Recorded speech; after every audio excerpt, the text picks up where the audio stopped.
So hello everyone, this is Ankita Shukla. I hope you all are doing well and आज हम बात करने वाले हैं कुछ इन टॉपिक्स पे। जैसा कि हम सबको पता है, सीजीएल 2024 जो है वो 1 साल के बाद अप्रॉक्सिमेटली होने वाला है।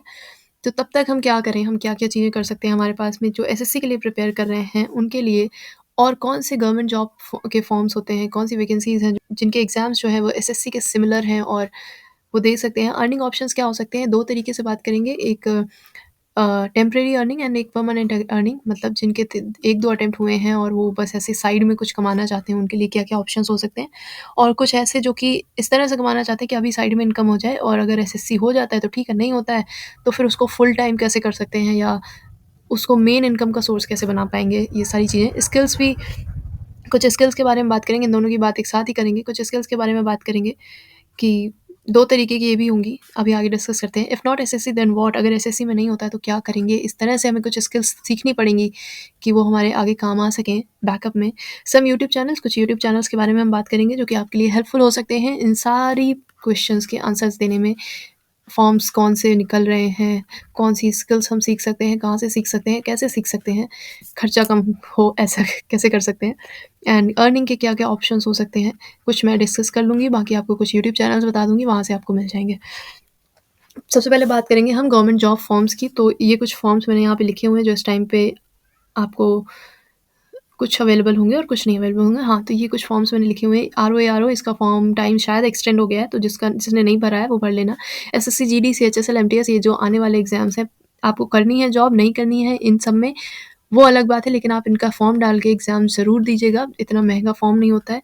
एसबीआई का एक नोटिफ़िकेशन कल आ चुका है, तो अब ये वाला फॉर्म जो भी अफ़ोर्ड कर सकते हैं अपनी प्रिपरेशन के साथ में, अफ़ोर्ड का मतलब ये नहीं कि बैंकिंग के फॉर्म्स में मैं एक चीज़ कहती हूँ हमेशा कि आप इसमें पैसा तभी लगाइए फॉर्म में जब आपको पता है कि आपकी प्रिपरेशन है, आप एटलीस्ट प्रीलिम्स निकाल सकते हैं। इतना कॉन्फिडेंस है, प्रीलिम्स का ही कॉन्फिडेंस हो चाहे, तभी आप सिर्फ़ इसमें, क्योंकि 750 का फॉर्म आता है आई गेस एसबीआई का, एंड आईबीपीएस का 850 का आता है। सो तभी आप इसमें पैसा इन्वेस्ट करें। अगर प्रिपरेशन उतनी अच्छी नहीं है तो बैंकिंग के फॉर्म्स को थोड़ा-सा अवॉइड कर दीजिए। Other banking exams if you can afford, वही मैंने लिखा हुआ कि अगर अफोर्ड कर सकते हैं तो बैंकिंग के एग्ज़ाम्स देते रहिए, ये एसएससी में हेल्पफुल होते हैं, एक्चुअल में होते हैं।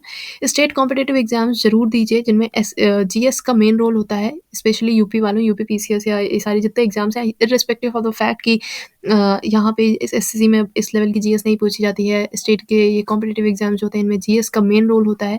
इस चीज़ को बिल्कुल किनारे रखें, क्योंकि जब होता है ना कि आप 10 मीटर का गोल करते हो तो आपके लिए 8 मीटर गोल कर पाना बहुत आसान हो जाता है।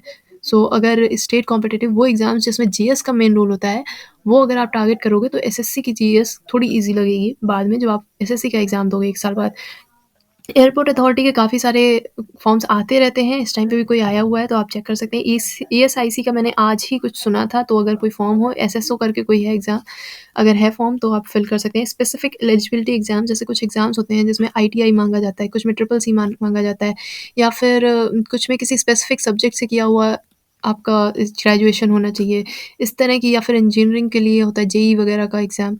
सो आप देखिए, अगर आप इस क्राइटेरिया में फुलफ़िल हो रहे हैं, एलिजिबल हैं इन सारे एग्ज़ाम्स के लिए, जैसे आपने आईटीआई का आपके पास में हो, तो वो सारे फॉर्म्स जिनमें आईटीआई माँगा जा रहा है एंड आप उसमें एलिजिबल हैं, तो आप वो फॉर्म ज़रूर फिल करिए, क्योंकि वहाँ पे कॉम्पिटिशन कम हो जाता है, क्योंकि ये फॉर्म माँग लिया जाता है और ये सबके पास नहीं होगा, तो कॉम्पिटिशन कम हो जाता है। तो ये वाले फॉर्म्स ज़रूर फिल करा करिए अगर आप एलिजिबल हैं तो। सो ये सारे तो फॉर्म्स हो गए जितने आते जाएँ, जिन मेन चीज़ है, आप सरकारी रिज़ल्ट हर सैटरडे संडे जाइए और सरकारी रिज़ल्ट डॉट कॉम पे सर्च कर लीजिए और आपको मिल जाएँगे जो भी फॉर्म्स अवेलेबल होंगे नोटिफ़िकेशन। अभी मैं एक और तरीका बता दूँगी कि इतनी सारी नोटिफ़िकेशंस को आप पूरा-पूरा कैसे-कैसे पढ़ेंगे, ये ना पढ़ना पड़े, इसलिए मैं यूट्यूब चैनल्स पे आपको बता दूँगी। सो ने हमारा कौन-सा एक टॉपिक हो चुका है, गवर्नमेंट जॉब फॉर्म्स के बारे में हम बात कर चुके हैं। हम अर्निंग ऑप्शंस एंड स्किल्स के बारे में एक साथ में बात करेंगे।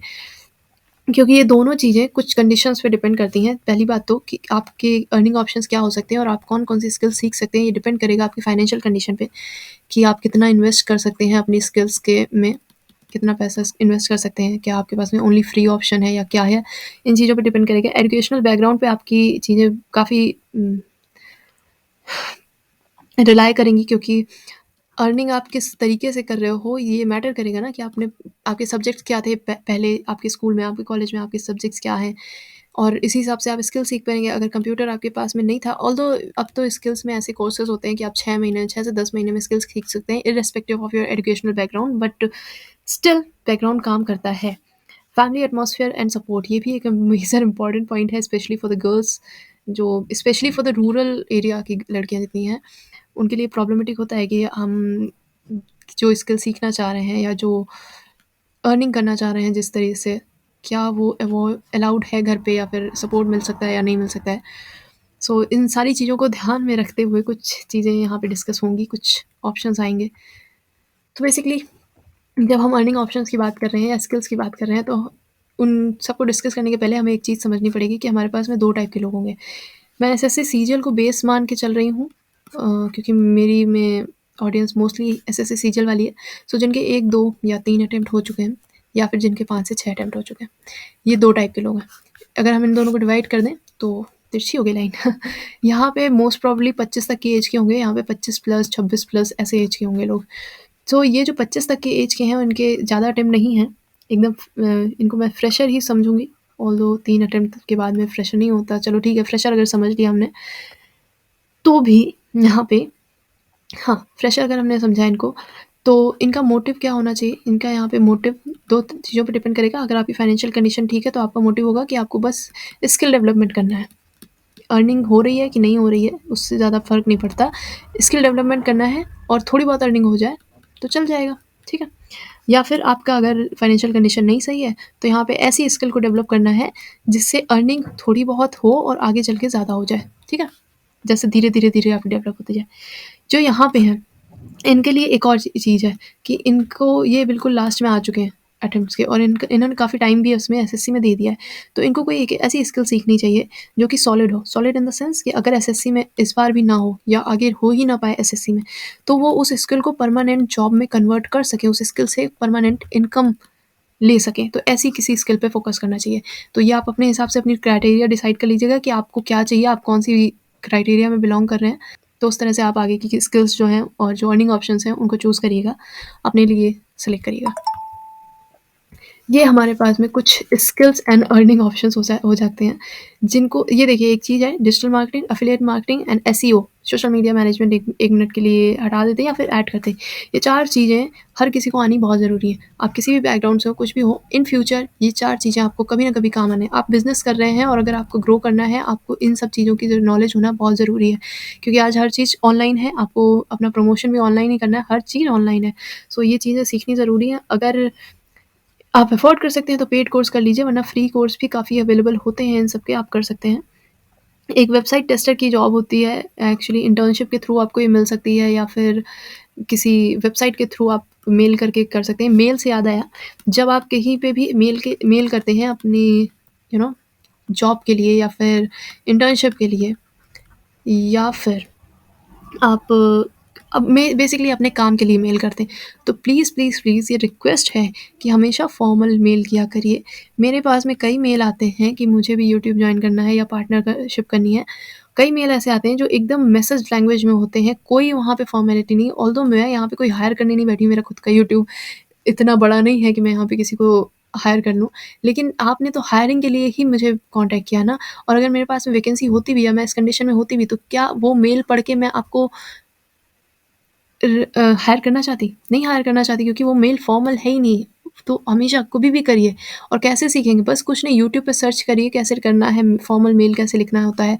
यूट्यूब पे सर्च कीजिए, गूगल पे सर्च कीजिए। गूगल पे आप सर्च करेंगे, इमेजेस पे जाइए, आपको बहुत सारे स्क्रीनशॉट्स और काफ़ी सारे मेल्स की फ़ोटोज़ मिल जाएँगी। आपको एग्ज़ाम्पल्स मिल जाएँगे कि कैसे-कैसे लिखे होते हैं, तो उस तरह से आप सीख सकते हैं। तो ये मेल में हमेशा याद रखिए, मैं कई जगह पे कहूँगी कि मेल करिए, तो याद रखिएगा कि जब भी किसी को मेल करें, प्लीज़, अगर आप अपनी तरफ से कर रहे हैं, उसे फॉर्मल ही रखें। मेल का मतलब ही यही होता है, उसमें मतलब फॉर्मल ही होता है सब कुछ। So back to the topic, website tester एक जॉब होती है। सारी कंपनीज़ में हो एक्चुअली ये जॉब होती है। आई गेस सारी ऑनलाइन वेबसाइट्स पे एक जॉब होती है। तो जैसे वो इसमें होता क्या है कि जैसे कुछ चेंज होते हैं वेबसाइट्स पे या जो भी ऐप्स में चेंज होते हैं, तो वो लोग क्या करते हैं, आपको भेजेंगे। अगर आपको हायर कर रखा है उन्होंने इस चीज़ में, तो आपको भेजेंगे, आपको उसको एज़ अ यूज़र इस वेबसाइट को देखना होता है, वो आपको कुछ टास्क दे सकते हैं कि इस वेबसाइट में ये करो, वो करो। एज़ अ यूज़र जो चीज़ें यूज़र कर सकता है, वो सारी चीज़ें आपसे करवाते हैं और फिर उस एक्सपीरियंस को, उसमें कुछ क्वेश्चंस होते हैं, फिर उन क्वेश्चंस को आपको आंसर करना होता है और फिर आपको पैसे मिलते हैं। सो ये इतना ईज़ी नहीं है इस जॉब को ले पाना क्योंकि ईज़ी जॉब है। सो अगर इस ये मैंने कभी की नहीं है, लेकिन ये मुझे इंटरेस्टिंग लगती है जॉब। ऑनलाइन टीचिंग भी एक ऑप्शन है, कई सारे प्लेटफ़ॉर्म्स होते हैं। मैं बता दूँगी एक चैनल आपको जहाँ पे आपको इन प्लेटफ़ॉर्म्स के बारे में पता चल जाएगा। अभी प्लेटफ़ॉर्म बता देती हूँ, एक ट्यूटर मी करके प्लेटफ़ॉर्म होता है, ट्यूटर मी। एक हो जाता है प्लेटफ़ॉर्म प्रीप्लाई कुछ ऐसे ही करता होगा, हाँ, प्रीप्लाई करके हो जाता है। एक कैपलान होता है शायद, हाँ, एक और कुछ होता है मुझे याद नहीं आ रहा है। ये सारे वो ऐप्स एंड वो वेबसाइट्स हैं जहाँ पे आप ऑनलाइन टीचिंग मतलब ऑनलाइन ट्यूशन पढ़ा सकते हैं। एंड एक और चीज़ जो मैं पीछे रह गई बताना, ये जो ये फ्रेशर्स हैं उनके लिए सबसे बेस्ट चीज़ होती है ट्यूशन पढ़ाना। कौन सा? ऑनलाइन वाला नहीं, ऑफलाइन वाला। सामने से ट्यूशन पढ़ाना है। इनके लिए बेस्ट चीज़ होती है, हमेशा अगर आप एसएससी की प्रिपरेशन कर रहे हैं तो ढूंढिए 6 टू 10, आपकी फाइनेंशियल कंडीशन अगर अच्छी भी है ना, तब भी 6 टू 10th क्लास के बच्चों को ढूंढिए और उनको ट्यूशन पढ़ाइए, specially 8th and 9th class के बच्चों को। एंड देन हमारे पास में एक ऑप्शन आ जाता है कंटेंट राइटिंग, क्रिएटिव राइटिंग का, जिसमें आप स्क्रिप्ट एंड थंबनेल ये सारी चीज़ें होती हैं। कंटेंट राइटिंग कहीं पे भी कर सकते हैं ये सारी चीज़ें, मैंने ये यूट्यूब के पॉइंट ऑफ व्यू से लिखी हैं। बहुत सारे चैनल्स ऐसे हैं जिनको अपने चैनल पे वीडियोज़ के लिए स्क्रिप्ट चाहिए कि आज वीडियो किस पे बननी चाहिए, क्या होना चाहिए, बहुत सारे चैनल्स हैं। थंबनेल बहुत सारे हैं, इनके लिए आप पता है क्या कर सकते हो? आप कुछ 10-11 यूट्यूब चैनल्स सेलेक्ट करिए, उन सारे यूट्यूब चैनल्स की वीडियोज़ देखिए, किस टाइप की वीडियोज़ वो बनाते हैं, उस टाइप की वीडियोज़ से रिलेटेड कोई स्क्रिप्ट जो कि आपको लगता है कि एक अच्छी वीडियो हो सकती है, और ये स्क्रिप्ट इस उम्मीद से दीजिएगा कि अगर कॉपी हो जाए और कोई कॉपी करके ऐसी वीडियो बना दे आपकी स्क्रिप्ट चोरी करके, तो आपको बुरा ना लगे। तो ये इस चीज़ को ध्यान में रखिएगा। उस स्क्रिप्ट को तैयार करिए, अगर लंबी है तो पीडीएफ फॉर्म में या जैसे भी करिए, और ईमेल में प्रॉपर फॉर्मल मेल करिए, हाँ, उसमें अटैच करके भेज दीजिए और अपनी बात भी लिख दीजिए मेल में कि आप मतलब आपको स्क्रिप्ट राइटिंग के लिए रखना है, ये वो फलाना ढिमकाना जो भी आपको लिखना है। थंबनेल के लिए क्या करना है, आप यही काम करिए, सारे चैनल्स सेलेक्ट करिए और देखिए कौन से में थंबनेल आप बेटर बना सकते हो, किसमें आप सबसे अच्छा थंबनेल बना सकते हो। उसमें से उनके 1-2 वीडियोज़ के कुछ थंबनेल अगर आपको ना सही लगे ना, उनके थंबनेल से बेटर थंबनेल बना के आप भेज दीजिए उनको, तो मेबी यहाँ से चांसेस होते हैं। और ये नहीं कि एक को आपने भेजा है तो वहाँ से आ जाएगा। काफ़ी सारे चैनल्स को करिए ये चीज़, तो कहीं एक से रिप्लाई हो सकता है आ जाए। ये एक तरीका हो सकता है। बहुत सारे तरीके होते हैं। वॉइस ओवर आर्टिस्ट, अगर आपकी वॉइस अच्छी है, वॉइस देखिए मोस्टली लोगों की अच्छी होती है। बस जो आप लोगों को कभी-कभी लगता है ना कि इसकी वॉइस अच्छी है, इसकी वॉइस अच्छी है, वो वॉइस नहीं होती, वो एक्सेंट आपको अच्छी लग रही होती है, वो बोलने का तरीका, और बस वही कहूँगी, एक्सेंट यही सब चीज़ें अच्छी लग रही होती हैं। वॉइस जो होती है वो सबकी नॉर्मल अच्छी होती है, ठीक है? वॉइस ओवर आर्टिस्ट के तौर पे मैंने काम किया हुआ है, सो आई नो इसमें भी ठीक-ठाक स्टार्टिंग में पैसा नहीं है, बट अगर आप थोड़ा बहुत चल गए तो फिर पैसा होता है अच्छा खासा। यूट्यूब के लिए बहुत सारे लोगों ने मुझे मैसेज किया, मेल किया कि यूट्यूब कैसे करना है, मतलब स्टार्ट करना है। मैं एक चीज़ बता दूँ कि आप स्टूडेंट हैं तो यूट्यूब मैं तो कहूँगी मत करिए, अगर कर रहे हैं तो एजुकेशनल चैनल तो बिल्कुल मत करिए। व्लॉग्स वगैरह ज़रूर बना लीजिए कि अ डे इन क्या कहते हैं वो, एक बनते हैं ना, a day in the life of an SSC aspirant, क्या होता है, कुछ ऐसा होता है। मतलब व्लॉग्स बनाते हैं ना बच्चे, ऐसे वाले अगर चालू कर पाओ तो कर लो, लेकिन एजुकेशनल मत बनाना जैसा मैंने बनाया, क्योंकि इसमें आरपीएम नहीं अच्छा आता है, मतलब पैसा अच्छा नहीं मिलता है एजुकेशनल चैनल पे। और एक और चीज़ है, यूट्यूब बिना स्किल्स के बिल्कुल मत बनाना। अगर आपको यूट्यूब का बैकग्राउंड में स्किल्स क्या-क्या नीडेड है, जैसे कि वीडियो एडिटिंग एंड और क्या हो सकता था? हाँ, और एक और चीज़ होती है कि सोशल मीडिया मैनेजमेंट। एक और चीज़ है, यूट्यूब में सिर्फ वीडियो बनाना काम नहीं होता है, वीडियो अपलोड करते टाइम पे बहुत सारी चीज़ें ध्यान रखनी होती हैं। वो सारी चीज़ें, क्रिएटिव थंबनेल, बहुत सारी चीज़ें आपको इसमें चाहिए होती हैं यूट्यूब के लिए। स्पेशली एक और चीज़ होती है कि स्टार्टिंग में अगर नहीं चला ना चैनल तो आप डिमोटिवेट हो जाएँगे, क्योंकि स्टार्टिंग में अगर आपने स्किल्स नहीं यूज़ की, पूरे हैशटैग्स एंड जो भी चीज़ें होती हैं वो सब चीज़ें नहीं यूज़ की और आपका नहीं चला, आप डिमोटिवेट हो जाएँगे कि सबका नहीं चलता, ये सब चीज़ें हो जाती हैं। मैंने इसलिए स्टार्ट कर दिया क्योंकि मेरे पास ऑलरेडी यूट्यूब का कुछ एक्सपीरियंस था। मैंने कुछ लोगों के यूट्यूब चैनल्स मैनेज किए हैं, YouTube and social media handles जितने हैं, इंस्टाग्राम वगैरह मैंने लोगों के हैंडल किए हैं पहले। मुझे यूट्यूब का थोड़ा एक्सपीरियंस था, इसलिए मैंने यूट्यूब ही बेटर समझा था स्टार्ट करना। एंड लैंग्वेज प्रोफिशिएंसी आप कोशिश कर सकते हैं, अगर आपके पास में मतलब फाइनेंशियल कोई दिक्कत नहीं है और कोई प्रॉब्लम नहीं है कि आपको अर्निंग करनी ही करनी है, बहुत जल्दी स्टार्ट करनी है, ये कोई टेंशन नहीं है, तो आप एक काम करिए, कोई एक लैंग्वेज जो कि आपको अच्छी लगे, उस पे एकदम अच्छी पकड़ मजबूत बना लीजिए ऑनलाइन या जैसे भी आप कर सकें। मैं कहूँगी मोस्ट प्रोबेबली इंग्लिश करिए, बहुत काम आती है। ऐसा नहीं कि अपनी रीजनल लैंग्वेज को डिफेम कर रहे हैं हम, नहीं। इंग्लिश इसलिए कीजिए क्योंकि इंटरनेशनल लैंग्वेज है, हमारे काम आएगी ही आएगी, ठीक है। लास्ट है इंटर्नशिप्स। इन सारी स्किल्स को सीखने के बाद में या फिर बिना सीखे भी आपको इंटर्नशिप्स मिल सकती हैं, तो हमेशा इंटर्नशिप्स के लिए ट्राई करिए। इंटर्नशाला पे अप्लाई करने का कुछ नहीं जाता है, तो अप्लाई करते रहिए। मैंने इंटर्नशिप्स की हैं अपने कॉलेज टाइम में इन 2019 या 2019-20 में मैंने कुछ इंटर्नशिप्स की थी एंड एक्चुअल में काफ़ी सही होता है। तब तो सही था, अभी का नहीं पता, लेकिन अच्छी इंटर्नशिप्स मिल जाती हैं, आपको ठीक-ठाक अर्निंग भी हो जाती है थोड़ी बहुत। एंड दैट्स इट, इतना ही मुझे इस वाले उसमें बताना था। और कुछ है क्या बताने को? हाँ, चलिए इसमें कंप्लीट हो चुका है। नेक्स्ट क्या हो चुका है, अर्निंग ऑप्शंस हो चुके हैं, स्किल्स हो चुकी हैं। If not HSC then what? देखिए, जो मैंने अभी स्किल्स बताई हैं इनमें से कुछ तो बहुत ज़रूरी हैं। अगर आप फ्री हैं तो ये 4 स्किल्स तो ज़रूर सीख लीजिए, क्योंकि अगर आपको ये 4 स्किल्स आती हैं ना, ऊपर वाली 4, और इन 4 के साथ में एक और ये जो बेसिक स्किल्स होती हैं, एक लैंग्वेज प्रोफिशिएंसी वाली, थोड़ी बहुत आपको इंग्लिश अच्छी आनी चाहिए, एंड ये मेल वगैरह लिखना आना चाहिए, पीपीटी बनाना, ये सारी चीज़ें जो बेसिक बेसिक चीज़ें होती हैं, अगर ये सब चीज़ें आपकी सही हैं और ये इनमें से कुछ स्किल्स आपके पास में हैं, बेसिकली ये 4 स्किल्स में से, और अगर हैं, तो आपके लिए प्राइवेट जॉब ले पाना थोड़ा-सा आसान हो जाएगा, या कुछ फ्रीलांसिंग वगैरह भी आपके लिए आसान हो सकती है। सो मैं कहूँगी कि अगर आप अपना टाइम एंड मनी इन्वेस्ट करना चाहते हैं, कुछ किसी अच्छे सी जगह पे इन्वेस्ट करिएगा, ये आपके ऊपर है, आपको सोचना समझना है कि कहाँ कैसे इन्वेस्ट करना है। फ्री में भी अवेलेबल होते हैं कोर्सेज़, लेकिन ध्यान रखिएगा फ्री में कुछ ऐसे ही बेकार सा कोर्स मत कर लीजिएगा। मैंने डिजिटल मार्केटिंग का एक फ्री कोर्स किया था गूगल का जो कि बाहर का था, इंडिया के बाहर का कोर्स था, एंड उसमें कुछ ऐसा था कि मार्क्स लाने थे, अगर आपके इतने मार्क्स आ जाएँगे तो ही आपको कोर्स मिलेगा। तो मैंने रटा-रटा के कैसे-तैसे मार्क्स ले आई, एंड देन वो कोर्स कंप्लीट करने में मेरी आफ़त हो गई थी। लॉकडाउन के टाइम में मैंने किया था, एंड उसमें तो कुछ भी इंडिया में काम ही नहीं आता है। जो डिजिटल मार्केटिंग जो कुछ भी था वो इंडिया के बाहर काम आ सकती है, यहाँ नहीं काम आती। सो कोशिश करिए इंडिया वाला कुछ करिएगा, and if not SSC then what? तो अपने आप को इस लेवल पे ले आइए कि अगर एसएससी नहीं होता है ना, तो आपके पास में इतनी स्किल्स हों कि आप एक अच्छी प्राइवेट जॉब ले सकें, या फिर अगर अपना कुछ स्टार्ट कर रहे हैं, तो उसको भी आप एग्ज़ीक्यूट कर सकें आसानी से, ठीक है?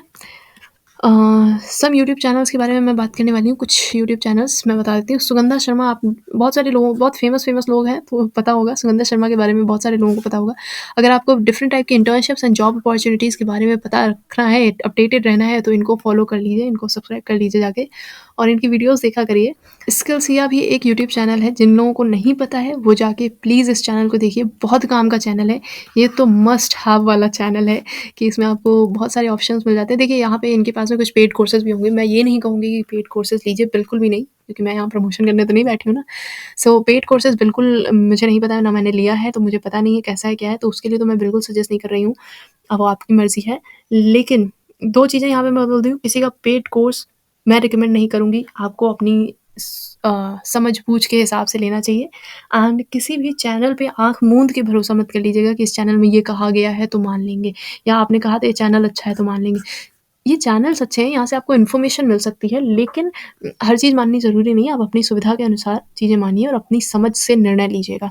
वे टू सक्सेस सोनू अहलावत का एक है, ये आपको अगर गवर्नमेंट जॉब्स वगैरह के जो नोटिफ़िकेशंस आते रहते हैं और जो आपसे हो सकता है मिस हो जाएँ, तो वो इसमें बता देते हैं, और इनको फॉलो करने का सबसे बढ़िया तरीका, सबसे ज़्यादा वाला फ़ायदा ये हो जाता है कि जब कोई नोटिफ़िकेशन आती है गवर्नमेंट जॉब की या सरकारी रिज़ल्ट में नोटिफ़िकेशन है, तो उस पूरी नोटिफ़िकेशन को आपको नहीं पढ़ना पड़ता है, इनकी वीडियो देख लो तो काम बन जाता है, ठीक है? सो इतनी सारी चीज़ें थी बस, एंड कुछ एक्स्ट्रा ऑप्शंस भी मैं बता देती हूँ आपको, जो कि आपके लिए बेनिफिशियल हो सकते हैं। So first is astrology. अब आप कहेंगे कि ये मैं क्या बता रही हूँ? सो आपको लग रहा होगा कि इसमें स्कोप नहीं है या डाउन मार्केट है, लेकिन ऐसा नहीं है। जब तक पॉलिटिक्स एंड जब तक फ़िल्म इंडस्ट्री ज़िंदा है, तब तक एस्ट्रोलॉजी ज़िंदा है, चल रही है। ये मेरा फैमिली बिज़नेस है, सो मुझे पता है इसमें स्कोप भी है और पैसा भी है, सब कुछ है। सो आज से 10 साल बाद इसकी अलग ही वैल्यू होने वाली है। सो ये एक इंटरेस्टिंग ऑप्शन होता है। मेरे लिए तो है इंटरेस्टिंग, मेरी कोशिश रहती है काफ़ी कुछ चीज़ें सीखने की। एंड नेक्स्ट चीज़ हो सकती है आपके लिए थिएटर। सो जिन लोगों की एज 21, 20 3 के बीच में है। और भी मतलब इधर-उधर भी एज है, लेकिन अगर आपकी प्रिपरेशन 90% एसएससी के अच्छे से कंप्लीट हो चुकी है, तो आप अपनी इस तरह की टैलेंट वाली चीज़ों पे भी फ़ोकस कर सकते हैं। म्यूज़िक हो गया, थिएटर, म्यूज़िक, डांस, जो भी आपका क्रिएटिव एरिया है, जहाँ पे आपको लगता है कि आप कर सकते हैं कुछ अच्छा। क्योंकि ये थिएटर वगैरह जो होते हैं ना, आपको पता भी नहीं है कि आपके अंदर क्या टैलेंट है। सो इन सारी जगहों से निकल के आ सकता है। अगर आप अफ़ोर्ड कर सकते हैं ये चीज़ें, तो ज़रूर करिए। क्योंकि एसएससी का भरोसा नहीं है ना? कि आपका आगे कुछ भला हो भी जाएगा कि नहीं हो जाएगा। सो बैकग्राउंड में अपनी चीज़ें भी चला के रखिए, ठीक है? बैकअप में। एंड थर्ड ऑप्शन हो सकता है इंटीरियर डिज़ाइनिंग का। ये काफ़ी ज़्यादा चलने वाली चीज़ है इस टाइम पे। सो अगर आप कर सकें कोई कोर्स तो कर लीजिए, कहीं से सीख सकें, जो भी ऑप्शन आपके पास अवेलेबल हो। फोर्थ एक मुझे आर्ट एंड क्राफ्ट का काफ़ी सही लग रहा है, जो कि इंटीरियर डिज़ाइनिंग से रिलेटेड भी है और नहीं भी है। आर्ट एंड क्राफ्ट काफ़ी टाइप में है, ये यूट्यूब पे भी काफ़ी चल रहा है इस टाइम पे। एंड फिफ्थ एक टेक्सटाइल का बिजनेस या फिर फैशन डिज़ाइनिंग, जो भी आप समझ लें, sorry, textile and fashion designing, जो भी आपको सही लगे। ये भी एक बहुत काफ़ी ट्रेंडिंग एंड काफ़ी सही से चलने वाली चीज़ें हैं। तो इस टाइम पे अगर आप इनमें से किसी भी चीज़ में इंटरेस्टेड हैं, अगर आपकी 90% या 95% प्रिपरेशन कंप्लीट हो चुकी है, तो आप अपनी इन स्किल्स पे या इन क्रिएटिविटीज़ पे ध्यान दे सकते हैं, अगर आप फाइनेंशियली एंड टाइम के हिसाब से अफोर्ड कर सकते हैं तो। सो ये काफ़ी हर कोई रिलेट नहीं कर पाएगा, या फिर हर किसी को ये चीज़ें बहुत लॉजिकल नहीं लगेंगी ये ऑप्शंस, इसलिए मैंने इनको एक्स्ट्रास में लास्ट में रखा है। आपको जो सही लगे आप करिए। मैंने आपको सिर्फ कुछ ऑप्शंस एंड कुछ सजेशंस दिए थे। एंड यहाँ पे मैंने कहा था कि कुछ लड़कियों के लिए, कि जो या फिर उन लोगों के लिए जिनका फैमिली बैकग्राउंड या फैमिली से उतना सपोर्ट नहीं है, तो आप लोग कोशिश करिए टीचिंग की चीज़ें करने में, या फिर अगर घर रह के इनमें से कोई स्किल सीख सकते हैं तो ज़रूर सीख लीजिए। ऑनलाइन टीचिंग का ऑप्शन भी उनके लिए हो सकता है। ये एक बहुत अच्छी चीज़ है, content writing and creative writing, इसमें पैसा भी बहुत है। सो प्लीज़ कोशिश करिए। एंड वॉइस ओवर आर्टिस्ट के लिए मैंने कहा था कि वॉइस नहीं अच्छी, तो इसमें थोड़ी चीज़ें बस आपको सीखनी पड़ती हैं कि कहाँ पॉज़ लेना है, कहाँ पे ज़ोर देना है, किस तरह से बोलना है, वो सब कुछ चीज़ें होती हैं। उसके बाद में आपके पास में ऑप्शंस होते हैं। एंड आप हर चीज़ को ना यूट्यूब पे सर्च करिए कि इससे क्या फ़ायदा हो सकता है। मैंने तो यहाँ पे सिर्फ़ एक-एक से वर्ड, एक-एक फ्रेज़ लिखे हुए हैं कि ये कर सकते हैं, वो कर सकते हैं। फिर आप इनमें से कुछ भी इंटरेस्टिंग लगे वो आप यूट्यूब पे सर्च करिए। वॉइस ओवर आर्टिस्ट के लिए बहुत सारी चीज़ें होती हैं, कहानियाँ रिकॉर्ड करने की होती हैं। कुकू एफएम वगैरह पे आपने सुने, वो सारे वॉइस ओवर आर्टिस्ट ही हैं जो कहानियाँ वगैरह रिकॉर्ड कर रहे हैं। तो वॉइस ओवर आर्टिस्ट को डबिंग आर्टिस्ट से प्लीज़ कन्फ्यूज़ मत कर दीजिएगा। डबिंग अलग चीज़ होती है, वॉइस ओवर अलग चीज़ होता है, ठीक है? एंड और क्या बताया था मैंने? हाँ, कंटेंट राइटिंग में आप काफ़ी स्कोप है। मैंने की हुई है कंटेंट राइटिंग पहले, ऑल्दो मैंने फ्री में की थी तब किसी के लिए, दूसरे यूट्यूब चैनल्स के लिए। अभी तो मैं नहीं बता सकती कुछ, लेकिन अच्छी चीज़ है, आप अगर सीख जाएँगे, सो आपके काम आ सकती है। ये वो स्किल्स हैं जो आपको बहुत पैसा दे सकती हैं आगे फ्यूचर में। सो आई होप आपको चीज़ें समझ में आ चुकी होंगी। इंटर्नशिप्स के लिए इंटर्नशाला को ज़रूर यूज़ करिए, अच्छे से यूज़ करिए। एंड वहाँ पे अपनी प्रोफ़ाइल बनाने के पहले आप कुछ यूट्यूब वीडियोज़ देख लीजिएगा, अ, इंटर्नशाला से रिलेटेड। सो आपको एक आइडिया लग जाएगा कि कौन-कौन सी गलतियाँ आपको नहीं करनी है जब भी आप किसी इंटर्नशिप के लिए अप्लाई करें, और किस तरह से अपनी चीज़ें वहाँ पे नोट डाउन करनी है, या किस तरह से अप्लाई करना है, या वहाँ से जब रिएक्शन आएगा तो आपको वहाँ पे क्या बात करनी है, किस तरह से चीज़ें हैंडल करनी है। सो ये सब चीज़ें मैंने देखी थी अपने टाइम पे, जब मैंने इंटर्नशाला पे कुछ इंटर्नशिप्स की थी। आप भी कर लीजिएगा। एंड कुछ मुझे ऐसा लग रहा है कुछ छूट गया है, जो कि हमेशा लगता रहता है। सो दैट्स इट, आज के लिए इतना ही रखते हैं। And thank you so much for watching this video. And अगर वीडियो हेल्पफुल हो तो प्लीज़ सब्सक्राइब कर दीजिएगा। मैं नॉर्मली भूल जाती हूँ, लेकिन आज मुझे याद है, तो सब्सक्राइब कर दीजिएगा। एंड